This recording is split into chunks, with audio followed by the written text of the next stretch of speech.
All right, now that we're done with the imaging, we can see that everything is 100% successful. If there were any errors, we actually have the ability to go ahead and click on Retry Image Failed Nodes with the button up here on the left. At this point, we're ready to go ahead and log into the controller virtual machine just to make sure that it's fully up and running. So we'll go ahead and do that.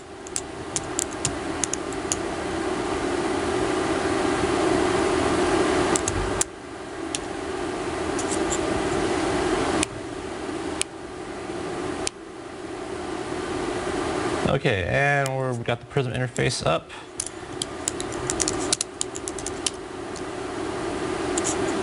We're going to go ahead and log in with the default password, which is going to prompt us to change the password.